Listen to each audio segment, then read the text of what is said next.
అందరికీ నమస్తే, welcome back to Yashasvi vlogs. ఈరోజు మన రెసిపీ వంకాయ వెల్లుల్లి వేపుడు. వీడియో స్కిప్ చేయకుండా ఫుల్ వీడియో చూసి ఈ రెసిపీ ఎలా ప్రిపేర్ చేసుకోవాలో చూడండి.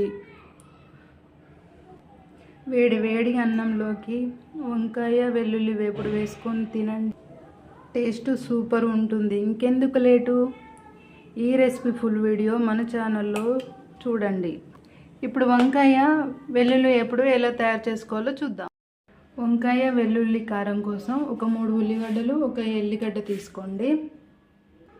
ఫస్ట్ మనం వెల్లుల్లి కారం ప్రిపేర్ చేసుకుందాం. దానికోసం ఉల్లిగడ్డల పొట్టు తీసి, ఉల్లిపాయ పొట్టు తీసి, ఈ ఉల్లిపాయను ఇలా సన్నగా ముక్కలుగా కట్ చేసుకోండి.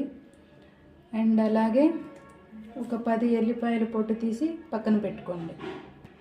ఆ తర్వాత మిక్సీ జార తీసుకొని అందులో మనం సన్నగా కట్ చేసి పెట్టుకున్న ఉల్లిపాయ ముక్కలు అండ్ ఎల్లిపాయలు వేసుకోండి.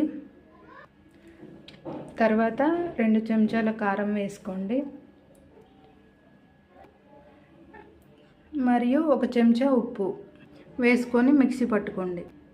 మనకు వెల్లుల్లి కారం రెడీ. తర్వాత ఇలా నల్ల వంకాయలు ఒక 1/2 కేజీ తీసుకోండి. నెక్స్ట్ వాటర్తో శుభ్రంగా క్లీన్ చేసుకొని పక్కన పెట్టుకోండి. అన్ని వంకాయలను ఇలా కొంచెం కొంచెం కాడని కట్ చేసుకోండి. పూర్తి వంకాయల్ని కట్ చేసుకోండి. ఫస్ట్ కొంచెం కొంచెం కాడని కట్ చేసుకోండి. తర్వాత అన్ని వంకాయలను మీరు ఈ విధంగా మధ్యలోకి ఈ విధంగా కట్ చేసుకొని బౌల్లోకి వేసుకోండి. తర్వాత మనం మిక్సీ పట్టి పెట్టుకున్న వెల్లుల్లి కారాన్ని ఇలా వంకాయ మధ్యలో స్టఫ్గా పెట్టుకోండి. అన్ని వంకాయలకు ఈ విధంగా పెట్టుకొని ఒక బౌల్లోకి వేసుకొని పక్కన పెట్టుకోండి. ఇప్పుడు మనం రెసిపీ ఎలా ప్రిపేర్ చేసుకోవాలో చూద్దాం. స్టవ్ ఆన్ చేసి కడాయి పెట్టుకొని 3 చెంచాల ఆయిల్ వేసుకోండి. ఆయిల్ వేసుకొని ఆయిల్ వేడి చేసుకోండి. ఆయిల్ వేడయ్యాక కొన్ని పోపు గింజలు వేసుకోండి. ఒక 3 మిర్చి సన్నగా ఇలా పొడుగ్గా కట్ చేసుకొని వేసుకోండి. నెక్స్ట్ కరివేపాకు కూడా వేసుకొని లైట్ బ్రౌన్ కలర్ వచ్చేంత వరకు ఫ్రై చేసుకోండి. మిర్చి కరివేపాకు ఫ్రై అయ్యాక చిటికెడు పసుపు, 1 టీ స్పూన్ అల్లం వెల్లుల్లి పేస్ట్ వేసుకొని ఒక 1 మినిట్ గంట మీడియంలో పెట్టి ఫ్రై చేసుకోండి. ఇప్పుడు వంకాయ వెల్లుల్లి వేసుకుందాం.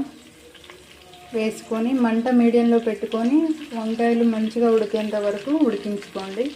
ఇప్పుడు మీరు మూత వేసుకొని ఉడికించుకోండి.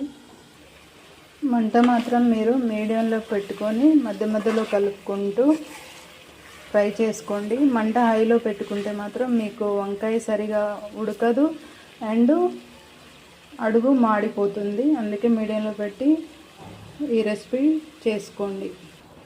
ఈ వంకాయ వెల్లుల్లి ఒక 80% ఉడికాక మీరు ఒకసారి ఇప్పుడు సాల్ట్ చూసుకొని సరిపోకపోతే ఇంకొంచెం సాల్ట్ యాడ్ చేసుకోండి. మనం సన్నగా తరిగి పెట్టుకున్న కొత్తిమీర వేసుకొని కలుపుకొని ఒక 1 మినిట్ ఉడికించుకోండి. మనకు ఆయిల్ ఈ విధంగా సపరేట్ అయ్యింది అంటే ఇప్పుడు వంకాయ వెల్లుల్లి వేపుడు రెడీ. స్టవ్ ఆఫ్ చేసుకొని పక్కన పెట్టుకోండి. వంకాయ వెల్లుల్లి వేపుడు రెడీ. ఈ రెసిపీ ఫుల్ వీడియో చూసి మీరు ట్రై చేయండి. టేస్ట్ ఎలా ఉందో నాకు కామెంట్ చేయండి అండ్ లైక్ అండ్ షేర్ చేయండి. మన ఛానల్ను సబ్స్క్రైబ్ చేసుకోండి. Please support me.